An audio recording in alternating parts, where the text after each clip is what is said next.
It happened on Christmas night, with the good plates on the table and candy canes in the living room, when my daughter-in-law stood up like she owned the air in the room and said my cards were canceled. Everyone laughed, like humiliating me was the evening's entertainment, and my son kept staring at his plate like it could save him. I didn't argue. I didn't beg. I just smiled and leaned close to him, so only he could hear me. "You really don't know, do you?" I whispered. And his hand froze in the middle of cutting his food, his face turning the color of fear. Then she snapped at me, loud and sharp, asking, "Know what exactly?" And I knew right then, this night was about to change everything. Stiffing. Thank you for watching, truly. And before I go any further, tell me where you're watching from tonight. Just drop your city and state in the comments, because sometimes it helps to know we're not carrying these heavy things alone. My name is Mary, and I'm sitting here in Texas, still feeling the sting of that sharp question hanging in the air. Know what exactly, like she had the right to demand answers from me in my own family circle. I remember looking around that table and seeing faces I had fed, faces I had smiled at through hard years, and yet in that moment they looked at me like I was an old piece of furniture that could be moved, managed, and spoken over. And what hurt the most wasn't even her voice. It was the way my son went quiet, like he was hoping the silence would swallow the whole thing before it became real. I could hear the clink of silverware slowing down. I could feel the room shifting, that strange pause when people realize a line has been crossed, but they don't know who will pay for it. And I'll tell you something. I have lived long enough to recognize that pause. It's the pause that comes right before someone learns the truth about the power they thought they had, and the power they never bothered to ask about. My heart wasn't racing, not the way you might think. It felt steady, almost calm, because I had already cried my private tears in other seasons, and I had already learned that a woman can be gentle without being helpless, and quiet without being weak. So when she leaned forward with that smug little smile and demanded an answer, I didn't glare at her, I didn't throw a fit, I just sat there with my hands folded, looking at my son the way only a mother can, not with anger but with a kind of sadness that says, "I see what you've become, and I see what you allowed." And in that moment, I decided something. I decided I was done letting them treat my kindness like it was their paycheck. Done letting them confuse my love with permission. And done letting them rewrite my place at the table as if I hadn't been the one who helped build the table in the first place. When I say I helped build that table, I don't mean I bought a few groceries or showed up with a pie once a year. I mean, I built a life with my own two hands. The kind of life that kept a roof steady over our heads even when the world felt like it was shaking. I grew up learning how to stretch a dollar until it nearly cried, and I carried that habit into adulthood, because nobody was coming to save me. And I understood early that security isn't something you stumble into. It's something you earn, little by little, with choices that don't look glamorous from the outside. I married young, loved hard, worked harder, and when life took turns I didn't ask for, I didn't have the luxury of falling apart for long, because there was my son. And he was looking at me like I was the whole world, and I knew I had to keep standing, even when my knees begged for the ground. There were years I worked until my back felt like it had a permanent ache stitched into it. Years I went without new clothes so school supplies could be paid for. Years I smiled through worry, because a mother's fear can poison a home if you let it spill everywhere, and I refused to raise him in a house filled with panic. I taught him what I thought mattered: respect, gratitude, patience, and the simple truth that you don't bite the hand that fed you, but you also don't let yourself be fed by someone and then pretend you did it all alone. When he got older and the bills got bigger, I learned to be smart with what I earned. I saved, I planned, I put my name where it needed to be, and I made sure that if anything ever happened to me, what I built wouldn't be snatched away by someone with a loud voice and a greedy heart. I never said that part out loud, because I didn't want my life to become a lesson delivered like a lecture. I wanted it to be a quiet foundation, something he could stand on, something he could grow into. And for a while I thought he did. Then he met her, and at first I told myself I was being too cautious, because she smiled pretty and she spoke sweet when she wanted something. And she knew how to make a room feel like it belonged to her. But there were little things, small enough to ignore, if you don't want to be the kind of mother-in-law people complain about. The way she corrected him when he spoke, the way she treated every suggestion like a challenge, the way she talked about money like it was a scoreboard, and the way she would look at me, not with warmth, but with a measuring stare, like she was studying what part of my life she could take without anyone noticing. I tried to stay graceful. I tried to stay kind, because I believed family should be held together with patience, not pride. But I would be lying if I said my spirit didn't start to tighten over time, because something in me could feel the shift, slow as it was, like a storm gathering far out on the horizon. And sitting there at that Christmas table, with her waiting for me to answer her, and my son frozen beside me, I realized that storm wasn't coming anymore. It had already arrived, and it was standing right in front of me, daring me to be small. Before that night, the trouble didn't arrive all at once. It crept in quietly, disguised as help and concern, the kind that makes you doubt your own instincts. Little by little, she started speaking for him, answering questions meant for me, suggesting changes to things I had managed just fine for years, always smiling like she was doing me a favor. I noticed papers being moved, conversations happening without me, decisions made as if I were no longer part of them, and each time I told myself to stay calm, to stay kind. But kindness without boundaries has a way of inviting disrespect, and by the time Christmas came around, I could feel it in my bones that something had already been taken from me, long before she ever raised that glass. By the time the holiday lights went up, the air around me felt thinner, like every breath needed permission, and I started choosing my words carefully just to keep the peace. I watched how my son hesitated before speaking, how he checked her face first, and I understood that something had shifted in their home long before it reached mine. I didn't confront it then, not because I was afraid, but because I wanted to see how far it would go, and who would stand with me when it did. Christmas has a way of revealing truths people spend the rest of the year hiding, and I knew this one was waiting for its moment. That morning, I woke up with a strange heaviness in my chest. Not fear exactly. More like the feeling you get when you know a storm is coming and you can already smell the rain. I went about my day the way I always do. Slowly, neatly, with purpose, wrapping gifts, checking the oven, making sure the little details were handled. Because habits like that become a kind of comfort when the world feels uncertain. But every so often my mind would drift back to the way she had been acting, the way she'd been tightening her grip on everything around her, and I caught myself wondering what she had decided to prove, and who she planned to prove it to. I drove over with my hands steady on the wheel, but my thoughts were louder than the radio. And when I pulled into their driveway and saw how bright the house looked, all warm light and decorations, I remember thinking how easy it is to make a place look welcoming while the inside of it is turning cold. The moment I stepped through the door, the smells hit me first. Cinnamon, roasted meat, something sweet in the air, and for a second I almost let myself relax, because holiday smells can fool the heart into believing everything is fine. Then I saw her. She moved through the room like she owned it, greeting people, directing where coats should go, telling someone to adjust a chair, laughing loud enough to pull eyes toward her, and when she looked at me, she smiled, but it didn't reach her eyes. My son came over and hugged me, quick and quiet, and even in that brief touch I felt it, tension in his shoulders, a hesitation like he wanted to say something but didn't know how. I asked him softly if everything was all right, and he gave me a small nod that didn't match his face. Then he stepped back like he was afraid of being seen too close to me for too long. That's when I understood. Whatever was coming wasn't just about money or control. It was about making a point. And she had chosen Christmas in front of everyone, because she wanted witnesses. I carried that understanding with me as I moved through the house, smiling at relatives, hugging the grandkids, letting my hands stay busy so my face could stay calm, because I refused to give her the satisfaction of seeing me unsettled.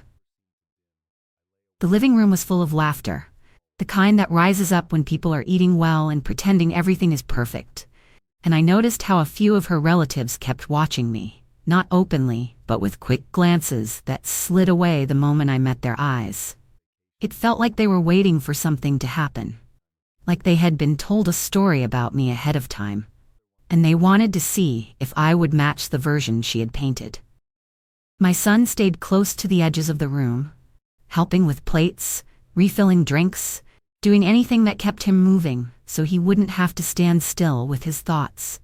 And every time his eyes met mine, they softened for a second, then darted away like he was scared of what I might see. When dinner was called, everyone gathered around the table, and I could feel the energy shift, not louder, not quieter, just tighter, like a belt pulled one notch too far. I sat where they placed me, not in the center, not at the head, but I didn't complain because placement is only power if you believe it is. And I had lived long enough to know the real power in a room isn't always sitting in the best seat. The food was passed, compliments were thrown around, and she kept performing, laughing a little too big, speaking a little too much, making sure the attention never stayed anywhere else for long. Then I saw it. The way my son's hand trembled slightly when he reached for his glass. The way he swallowed hard when she leaned over him, and the way he didn't correct her when she interrupted him. Even once. In that moment, something in me settled, like a decision locking into place, because I realized I could spend the rest of my life trying to win respect from someone who enjoyed withholding it. Or I could simply stop playing my role in her little show. I didn't come to that table to fight. And I didn't come to beg. I came to witness the truth for myself. And when I felt the room leaning toward her, ready to celebrate her control, I knew the time for guessing was over, and the time for action had arrived. She waited until the plates were half empty, and the room had that warm, satisfied hum that makes people careless. Then she stood up slowly, lifting her glass like she was about to bless the whole table. The chatter faded. Not because anyone respected her so much, but because she had trained them to look at her when she spoke. And I watched my son's shoulders tighten, as if his body already knew what his mouth hadn't dared to say. She smiled wide and started talking about family, about new beginnings, about how sometimes leadership has to change hands, and the way she said it made it sound like she was doing everyone a favor, like she was stepping up to carry a burden no one else could handle. Then her eyes landed on me, sharp as a pin under all that sweetness, and she said it, clear as day, that she ran this family now, that my cards were canceled, and from now on, everything would go through her. A few of her relatives clapped like it was a toast worth celebrating. Someone even laughed, and for a moment the sound of it all felt unreal, like I was watching a scene from across the room instead of sitting inside it. My son didn't lift his head, he just stared at his plate, jaw tight. And that was when I saw the flinch, small but unmistakable, like the words had struck him too. Not just me. She kept going, adding that there would be no more swiping for my little hobbies, no more spending without permission. And she said it with a playful tone that invited the room to join her. Like humiliating me was a game, and everyone was welcome to play. I looked at the grandkids first because they were still chewing, still smiling, still innocent. And I refused to let my face become something that frightened them. So I did the only thing that made sense to me in that moment. I smiled. Not because it was funny, but because I finally understood exactly what she was trying to do. And I knew she had just chosen the one battle she could never win. I leaned toward my son, close enough that my words belonged only to him, and I whispered, "You really don't know, do you?" And the change in him was instant. His fork stopped midair, his breath caught, and his eyes went wide like a memory had just slammed into his chest. That's when she snapped, her voice sharp, demanding to know what I meant, and the room went still, waiting for me to either crumble or surprise them. I didn't answer her right away. I let that silence stretch just long enough for everyone to feel how serious it was. Because some lessons don't land until the room gets quiet enough to hear them. I looked at my son first, not to punish him, but to remind him that I was still his mother. The same woman who held his hand through fevers, through failures, through seasons when he didn't think he could make it. And I could see it in his face that he remembered something now. Something he had filed away and forgotten because life got busy and marriage got loud. Then I turned my eyes to her, and I kept my voice steady, calm, almost gentle, the way you speak when you don't need to fight for your words to carry weight. You canceled cards you never truly controlled, I said, because those were secondary cards, with limits so small I barely noticed when they were used. Cards I allowed in the first place because I thought it would help you both feel secure while you got on your feet. The real accounts were never tied to your name, not the main ones, not the ones that keep the lights on, not the ones that pay the taxes, not the ones that protect what I built. I watched the smile on her face start to slip, just a little, like a mask loosening at the edges, and I saw her glance at my son as if she expected him to back her up. But he couldn't. Because he was finally realizing that he had been repeating her confidence without ever checking the truth. The table stayed frozen, forks hovering, mouths half open, because it's one thing to laugh at an older woman, and it's another thing to realize you laughed at the one person who actually holds the foundation under everyone's feet. I reached into my purse then, slowly, not dramatic, not shaking, and I pulled out an envelope that had been sitting in there like a quiet promise. Because I've learned that when people start acting entitled, you don't wait until you're cornered to get prepared. I set it down in front of my son, not in front of her, and I said clearly enough for the whole table to hear that starting January 1st, certain supports would pause until we had a real conversation about respect, about boundaries, and about the kind of behavior that doesn't belong around family, especially not around the grandkids. Her chair scraped as she leaned forward, eyes scanning the envelope like it might save her pride, and when she demanded again, louder this time, what exactly was in there. My son didn't look at her. He looked at me, and the fear in his eyes wasn't fear of losing money. It was fear of realizing he had let the wrong person speak for him for far too long. She didn't wait for permission. She reached across the table and snatched the envelope like it belonged to her, like everything in that room belonged to her. And the paper crinkled under her fingers as she tore it open with the kind of impatience that always comes from people who believe the world is supposed to obey them. Her eyes moved fast over the pages, scanning for what she wanted most. Her name, her authority, her proof that she was the one in charge. And I watched the color drain from her face in small stages. First confusion, then disbelief, then anger so sharp it made her jaw clench. She flipped one page, then another, as if the right words might magically appear if she turned them hard enough. But the truth was sitting right there in ink, calm and final, and it wasn't written in her favor. I could feel the room shifting again, but this time it wasn't leaning toward her. It was pulling away, because people can smell a lie once it starts to crack. And nobody likes being caught clapping for the wrong side. She looked up and tried to laugh. That brittle kind of laugh people use when they're losing control and trying to pretend they aren't. And she said something about me being dramatic, about me being old-fashioned, about me trying to play games.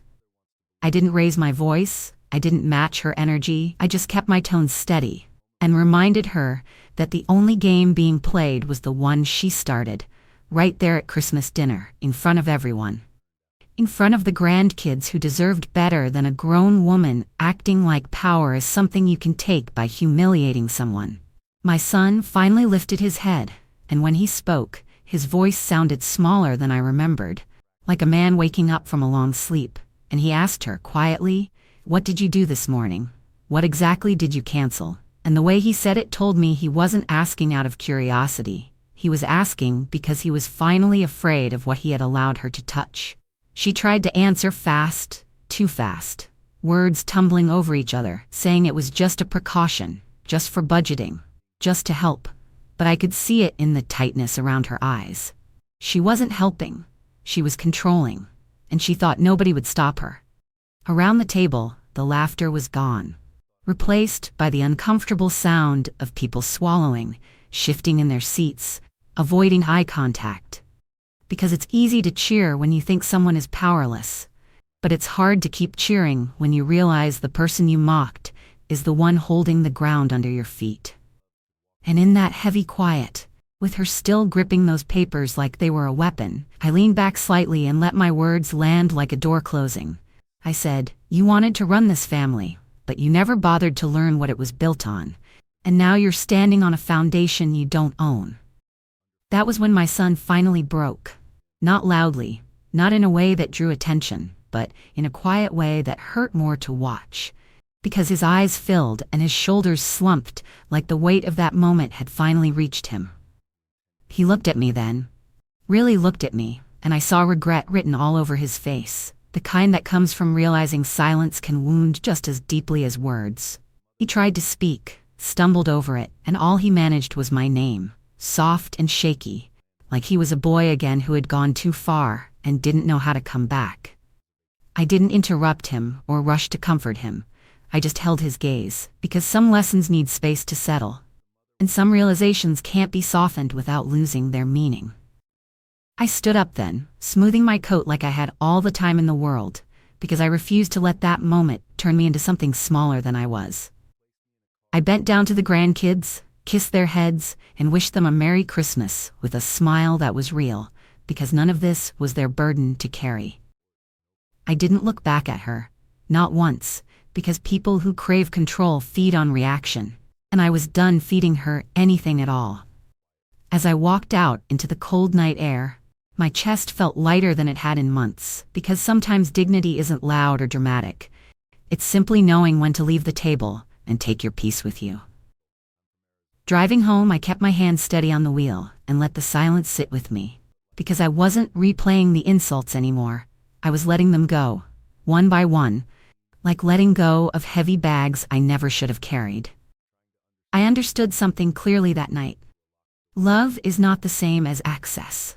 And being a mother does not mean being available for disrespect, especially when it's served like a joke at a holiday table. If my story sounds familiar, if you've ever been treated like you were only valuable for what you could give, I want you to remember this. You can be kind and still have boundaries. You can be gentle and still be firm. And you don't have to stay where you are not honored. Thank you for staying with me until the end. And if you want more stories like this, told straight from the heart, please subscribe.